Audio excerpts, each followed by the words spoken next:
Assalamualaikum warahmatullahi wabarakatuh. Hmm.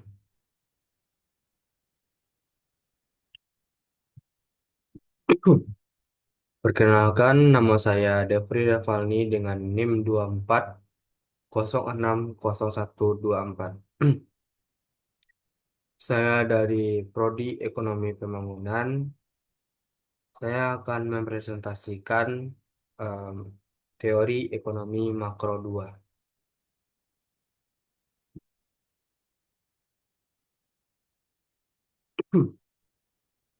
Jadi judulnya sekarang adalah Pertumbuhan Ekonomi satu, Akumulasi Modal dan Pertumbuhan Populasi. Jadi di sini ada outline-nya. Yang pertama, akumulasi modal. Yang kedua, tingkat modal kaidah emas. Yang ketiga, pertumbuhan populasi. Dan yang keempat, kesimpulan.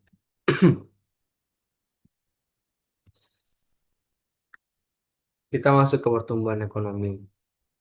Sumber dari output ekonomi atau total income. Yang pertama, capital dan labor. Kedua, teknologi, termasuk ke faktor produksi. Solo growth model memperlihatkan bahwa yang pertama saving, yang kedua population growth, yang ketiga technological progress, yaitu memengaruhi tingkat output dalam perekonomian dan tumbuh setiap waktu. Hmm. Jadi kita masuk ke model pertumbuhan ekonomi Solo. Em, Solo Growth Model didesain untuk memperlihatkan bagaimana pertumbuhan dalam capital stock, growth dalam labor force, dan perbaikan teknologi berinteraksi dalam perekonomian dan mempengaruhi total output nasional dari barang dan jasa. Langkah-langkah dalam model Solo. Yang pertama, menjelaskan bagaimana supply dan demand barang menentukan akumulasi modal. Asumsi labor force dan teknologi fixed bicara beberapa besar output diproduksi dan bagaimana alokasinya dalam alternatif penggunaan. Yang kedua yaitu supply goods based on production function. Model ini mengasumsikan bahwa fungsi produksi memiliki pengembalian skala konstan, yaitu CRTS. Kita masuk ke akumulasi modal.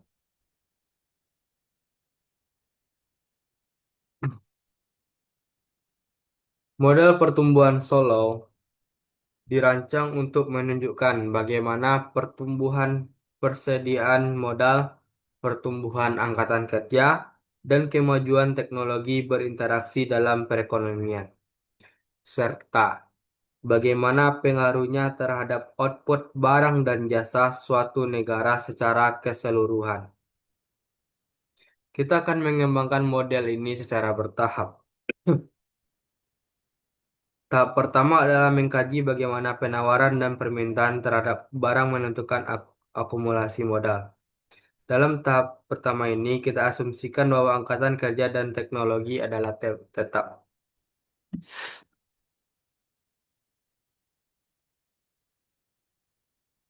Setelah kita akan bahas mengenai penawaran barang dan fungsi produksi. Pada penawaran barang dan fungsi produksi ini, yang pertama di sini output dipengaruhi oleh modal dan tenaga kerja atau dipengaruhi oleh fungsi produksi yaitu kapital lebar. Jadi Y sama dengan F buka kurung K, koma L tutup kurung. Nah, diasumsikan di sini akan menambahkan dengan Z Apabila Y-nya ditambah dengan Z, maka otomatis di sisi kanan di sini juga akan ditambah dengan Z. Jadi Z itu diumpamakan dengan satu. Nah, Z itu diumpamakan dengan Z sama dengan satu per L besar. Ketika Z ini satu atau L, maka akan turun seperti ini, yaitu Y per L sama dengan F buka kurung K per L, koma satu tutup kurung. Jadi untuk satu ini juga bisa dihilangkan karena satu itu termasuk konstanta. Nah, kemudian setelah ini ketemu juga dengan K, berarti L-nya juga bisa kita hilangkan atau kita coret. Nah, jadi tersisa F sama K. FK di sini diumpamakan dengan FK ditambah satu. Jadi tinggal Y-nya aja yang diganti dengan FK, maka Y sama dengan F buka kurung K, koma F buka kurung K, yang ini diganti ya, sama dengan F buka kurung K ditambah satu. Jadi rumus akhir yang kita dapat adalah MPK sama dengan F buka kurung K ditambah satu. Tutup kurung dikurang F buka kurung K ditutup kurung. Nah, ketika Y-nya itu diganti dengan MPK, maka langsung dipindah ruaskan jadi yang awalnya plus menjadi minus. Oke. Fungsi produksi menunjukkan bagaimana jumlah modal per pekerja K menentukan jumlah output per pekerja Y sama dengan F buka kurung K tutup kurung. Kemiringan fungsi produksi adalah produk marginal modal. Jika K-nya meningkat satu unit, Y meningkat Y meningkat sebesar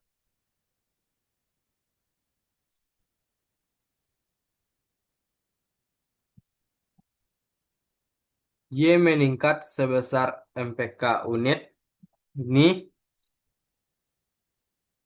fungsi produksi menjadi lebih datar ketika K naik yang menunjukkan penurunan produk marginal modal. Oke, kita masuk ke pertumbuhan persediaan barang. Persediaan modal adalah determinan output perekonomian yang penting karena persediaan modal bisa berubah sepanjang waktu dan perubahan itu bisa mengarah ke pertumbuhan ekonomi. Sebagaimana dinyatakan, investasi per pekerja I sama dengan SY. Dengan mengganti fungsi produksi untuk Y, kita bisa menunjukkan investasi per pekerja sebagai fungsi dari persediaan modal per pekerja. Jadi investasi sama dengan SF, buka kurung K, tutup kurung. Gambar ini menunjukkan bagaimana untuk setiap nilai K, jumlah output ditentukan oleh fungsi produksi F, buka kurung K. Dan alokasi output itu di antara konsumsi dan tabungan ditentukan oleh tingkat tabungan S. Tingkat tabungan S menentukan alokasi output di antara konsumsi dan investasi. Untuk setiap tingkat modal K, output adalah F sama dengan K. Investasi adalah SF ke kurung K dan konsumsi adalah F buka kurung K sama dengan SF buka kurung K. Kita masuk ke kondisi mapan. Jika perekonomian berada dalam tingkat persediaan modal, maka persediaan modal tidak akan berubah karena dua kekuatan investasi dan depresiasi beraksi dengan dalamnya secara seimbang, yaitu pada K delta K sama dengan nol, sehingga persediaan modal K dan output F K dalam kondisi mapan sepanjang waktu atau tidak tumbuh atau menyusut. Karena itu kita menyebut K sebagai tingkat modal pada kondisi mapan atau steady state level of capital. Kondisi mapan signifikan karena dua alasan seperti kita lihat perekonomian pada kondisi mapan akan tetap stabil.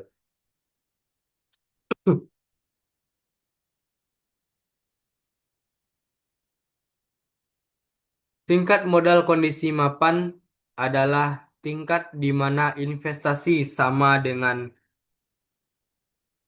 depresiasi, yang menunjukkan bahwa jumlah modal tidak akan berubah sepanjang waktu. Di bawah K, investasi melebihi depresiasi, sehingga persediaan modal tumbuh. Di atas K, investasi kurang dari depresiasi, sehingga persediaan modal menyusut.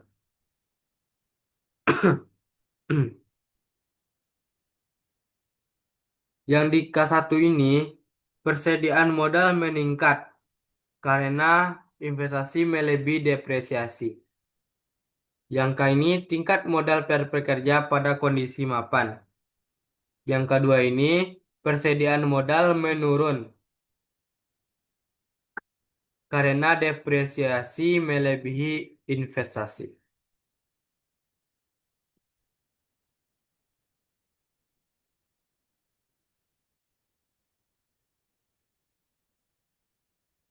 Kita masuk ke tingkat modal kaidah emas.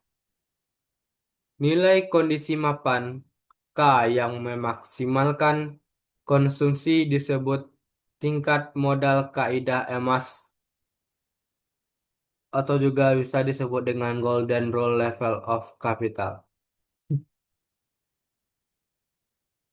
Untuk menemukan konsumsi tiap pekerja, pada kondisi mapan, kita mulai dengan identitas pos pendapatan nasional. Y sama dengan C ditambah I. Dan disusun ulang yaitu C sama dengan Y dikurang I. Persamaan ini menyatakan bahwa konsumsi adalah output dikurangi investasi. Karena kita ingin menemukan konsumsi kondisi mapan. Kita substitusikan nilai kondisi mapan untuk output dan investasi. Output tiap pekerja pada kondisi mapan adalah F buka kurung K, di mana K adalah persediaan modal tiap pekerja pada kondisi mapan. Lalu, karena persediaan modal tidak berubah pada kondisi mapan, investasi sama dengan depresiasi delta K. Mensubstitusikan F buka kurung K untuk Y dan delta K untuk I. Konsumsi tiap pekerja pada kondisi mapan yaitu C sama dengan F buka kurung K tutup kurung dikurang delta F.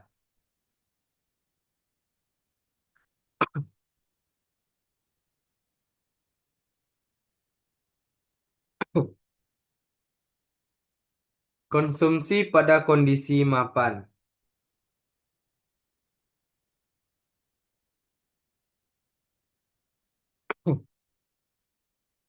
Konsumsi adalah output dikurangi investasi. Karena kita ingin mencari konsumsi pada kondisi mapan, maka kita ganti nilai kondisi mapan untuk output dan investasi.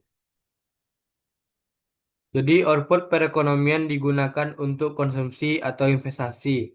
Dalam kondisi mapan, investasi sama dengan depresiasi. Oleh karena itu, konsumsi kondisi mapan adalah eh, perbedaan antara output F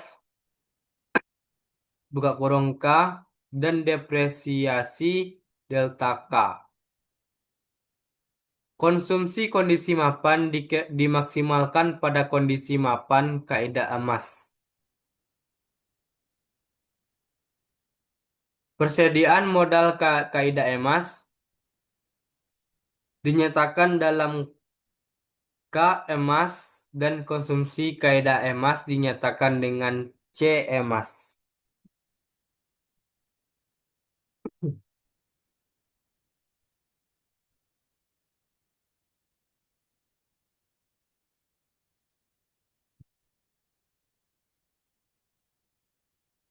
Kita masuk ke pertumbuhan populasi.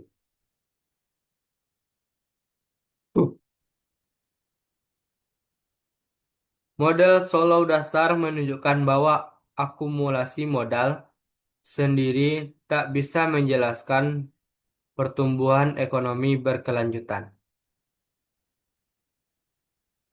Tingkat tabungan yang tinggi menyebabkan pertumbuhan yang tinggi secara temporer atau sementara. Tapi perekonomian pada akhirnya mendekati kondisi mapan di mana modal dan output konstan. Untuk menjelaskan pertumbuhan ekonomi berkelanjutan, kita harus memperluas agar mencakup dua sumber lain dari pertumbuhan ekonomi.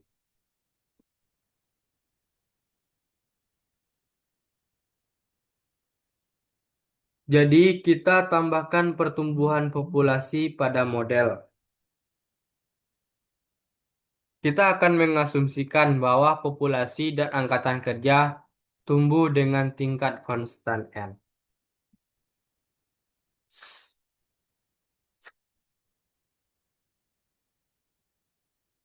Kita masuk ke kondisi mapan dengan pertumbuhan populasi. Seperti depresiasi, pertumbuhan populasi adalah salah satu alasan mengapa persediaan per pekerja menurun.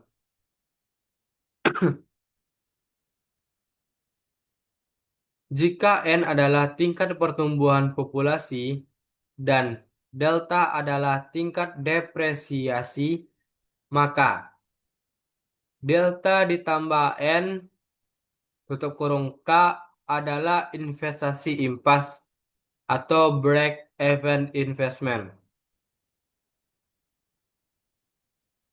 Jumlah yang diperlukan untuk mempertahankan persediaan modal per pekerja K konstan.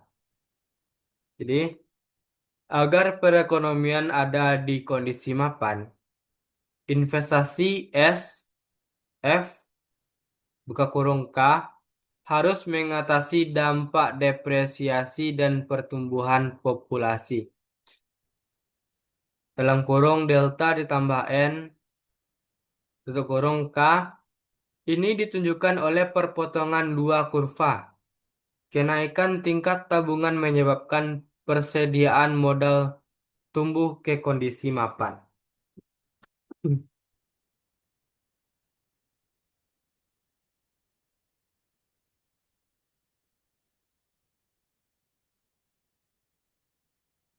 Oke, kita masuk ke dampak pertumbuhan populasi.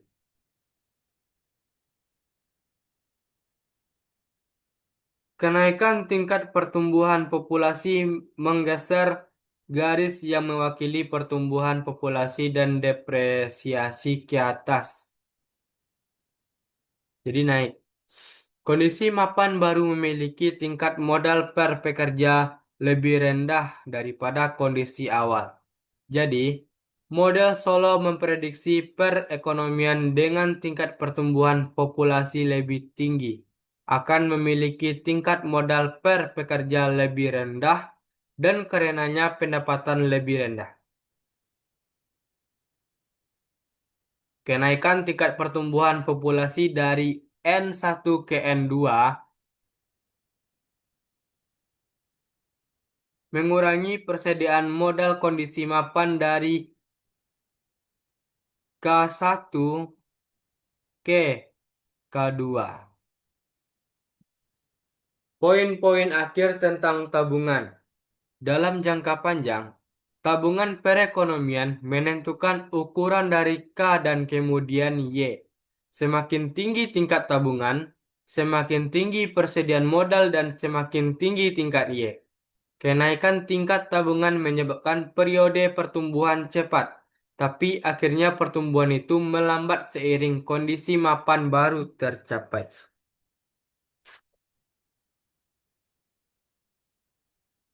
Kesimpulannya, meskipun tingkat tabungan tinggi menghasilkan tingkat output kondisi mapan yang tinggi, tabungan sendiri saja tidak bisa membangkitkan pertumbuhan ekonomi yang berkelanjutan.